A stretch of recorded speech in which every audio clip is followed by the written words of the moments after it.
You ever wonder where that saying, it girl, comes from? So, Clara Bow was born July 29th, 1905, to mother Sarah Bow and father Robert Bow. Fun fact, Robert Bow was one of 13 children. 13. I have four. Three are grown, one's almost grown. And holy cow, I can't. 13. 13. So Clara's parents were English, Scot, Irish immigrants, and they moved to Brooklyn, New York, and that is where Clara was born. She was the third born, and her two older sisters, unfortunately, neither of them survived infancy. Back during this time, the infant mortality rate was 1 to 2 per 100 infants did not survive the first 2 years. I think the national average was somewhere around 30%. So it wasn't incredibly uncommon for parents to lose their babies at a very young age. Given the fact that this family was chronically destitute, that kind of adds more into that ability to survive, if you know what I'm saying. Sarah, Clara's mother, was a stay-at-home mom. As she was raised to be, they didn't have the means for her to go to school to become like a nurse or an educator, and she wasn't the whoring around type, so she was a stay-at-home mom. And it is said that she would constantly degrade and berate her husband for not being a good provider. And this, of course, weighed on him heavily, and he was said to be a no good, mean drunk. Little baby Clara, well, not as a baby, but as a child, she would run the streets of Brooklyn. She was said to be a tomboy, and she would, kick the can and stick ball, and her clothes were ratty, and her hair was dirty and unkempt, and, she probably didn't even have shoes most of the time. Because of her appearance, she didn't really get along with the other girls who would be a little more, feminized. But she did have a lot of very good little friends that were boys, and she hung out with them. Tomboy. I was a tomboy too. So Clara had this little friend, and his name was Johnny, and he was said to be her best friend. And one day, they're running around playing. They're around 10 years old, and they're unsupervised, and they're doing what kids that are unsupervised sometimes do, and they're playing with fire. Literally. Something bad happened, a tragedy happened, and little Johnny got very badly burned and ended up passing away in Clara's arms at 10 years old. So by the time Clara was in 7th grade, she dropped out of school to go get a job full time because, kids got to eat. The kids need to eat. So this was really kind of before child labor laws, at the very beginning of child labor laws. So for a little kid to go get a job was actually common, just like little kids going to school without shoes. That was also quite common. It was in 1916 that the Keaton-Owen child labor bill went into effect, but it wouldn't be until 1938 that the FISA was enacted. So then as a teenager, she entered a contest, and the grand prize of this contest was a part in a movie. Now, this was before talkies, back when, there would be the black and white, Nickelodeons, and they'd have little, music in the background and little plaques that had the dialogue come up on them.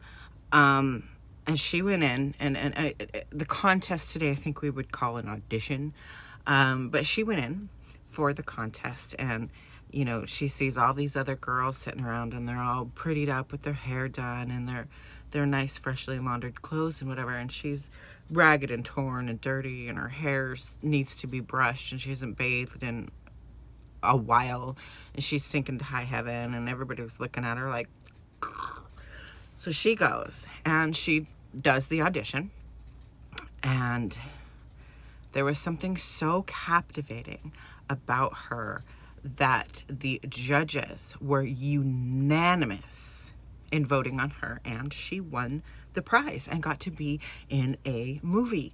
Unfortunately, her part, though, did end up on the cutting room floor.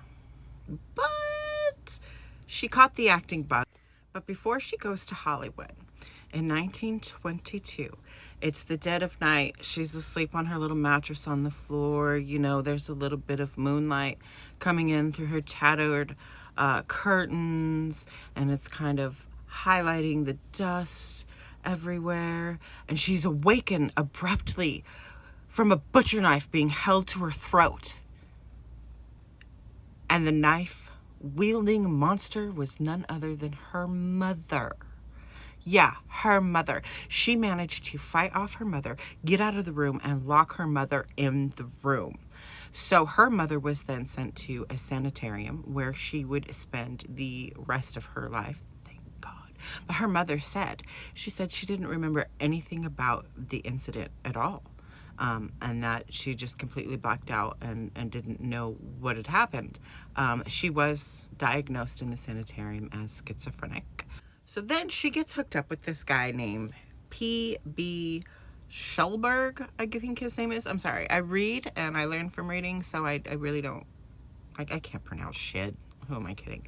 Anyway, she gets hooked up with this guy, and he takes her to Hollywood, and she starts landing roles, right? And she's getting in all of these movies. And this guy, let's just say, Clara would have chose the bear for obvious reasons. He exploited her for money, for financial gain, and he exploited her talents, and he also essayed her on a frequent basis, sadly. So in 1927, or around the late 1920s, is when talkies started, right? And that was the move into when we see the introduction of audio into movies. And Clara was really, really like super, like, you know, she had a deep gravelly voice and that really kind of thick Brooklyn accent, and she was really worried that she wasn't going to be able to land any roles. But back in that day, you know, most of the people that went to the movies were blue collar workers, and so her voice actually helped them identify with her. And so despite her insecurities about it, it actually ended up being a really good asset for her. So she lands this role in this movie where she played a shop girl, and the title of the film was It. No, not Stephen King's It. She didn't go down in the sewer with searching for a red balloon or anything like that. She was a shop girl. And let me tell you, her role in this film became so popular that she was receiving up to 45,000 fan letters a week. And that was, I mean, obviously it was unprecedented at the time because we're very new into the movie scene and into things like fan letters and stuff. But it was a record that held until actually very, very recently. 45,000 people sat down and wrote her letter, put a stamp, and gave it to the mailman every single week for her. She was considered to be the first, or one of the first, the OG box office draw. Meaning that when people saw her name on the marquee or people saw her face on a promotional poster, they would go see that movie simply because Clara Bow was in it. And she was called the It Girl because she was the girl from the movie It. And that's where we get the term It Girl that is still used today. So in the roaring 1920s, Clara, she put the roar in roaring 20s. You know what I'm saying? She cut her skirt short. She cut her hair short. She smoked. She drank. She embodied the flapper persona. So with all this newfound fame, you know, I mean, she was a young woman. She had love affairs. And some of them, they were very, very public with people like Victor Fleming and Gary Cooper. But the elite, they did not care much for her wild and boisterous and open behaviors, particularly when it came to her love life. And with that, a lot of rumors would hit the rumor mill. And, when mean girls be meanin', I know you guys have heard this rumor. You've heard this rumor about someone in your school. You've heard this rumor on TV shows, in movies. Whenever anyone wants to slut shame somebody, they always say, oh, she slept with the entire football team in one night. Well, that was a rumor that was definitely spread about Clara. And she was probably one of the first people. But she didn't let it stop her. She didn't let her slow her down. She still went to auditions. She still did her films, and people, the crowds, her audience still loved her. So Clara's got all this fame, and she's making all these movies, and she's making pretty good money, right? So she has this best friend, and for the first time in her life, she has a female best friend, and she needed someone like a secretary or a personal assistant, accountant type deals, just someone to help her with her affairs. And so she goes to her best friend, and she's like, you're the only one I can trust. We can't trust men after her whole ordeal with that PB guy and her dad and everything. She's just like, I trust you. I need you to come work for me. And so her best friend's like, of course, I love you so much. Well, it turns out that her best friend is embezzling money from her and totally gets caught. And so Clara takes her to court, and it becomes like one of these sensationalized, huge cases of the century type deal. You know what I'm saying? And so her best friend that was embezzling from her gets up on this stand and starts telling all of these salacious rumors, whether some may have been true, some may have been not, some may have been embellished, but the bottom line is they didn't need to be said in court. It had nothing to do with the money that she had taken from Clara, but she's just sitting up there bad-mouthing Clara, basically slut-shaming her about the whole football thing and everything. Like, girl, says more about you than it says about Clara, if you ask me. So much for girl code, am I right? So after this, Clara, she has a full-blown meltdown, and who can blame her? I mean, look at all the shit she's been through in her life. Like that's some serious childhood trauma that she was working through.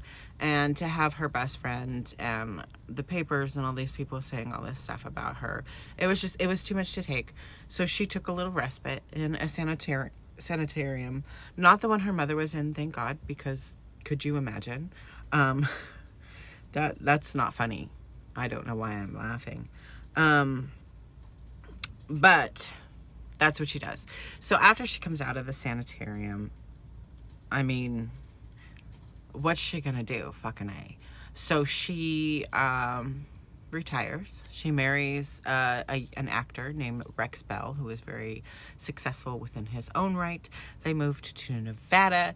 They bought a ranch. They had 2 beautiful, wonderful young sons, and lived happily ever after.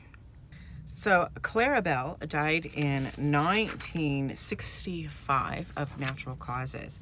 She had appeared in 46 silent films and 11 talkies. One of her films actually won a Best Film Oscar at one of the first Oscars, if not the first Oscar. It wasn't called that then. It was called something like the most astounding film or something like that. I don't remember. But yeah, she also has a song written about her by Taylor Swift off the album The Tortured Poets Department. And it features a song titled after the American actress Clara Bow. Today's subject of Gigi says, what now? I'm so glad you guys joined me today. I do hope you will join me on Friday for Fantasy Fiction Friday, where I read to you from my original short stories. And if you are new here, please consider hitting that subscribe button. I am planning on doing my next Gigi Says What Now will be hopefully about Andy Warhol. I'm still doing my research on that, but I'm very excited. Thank you so much for being here. Remember, you are valid, you are worthy, and you are loved. Bye.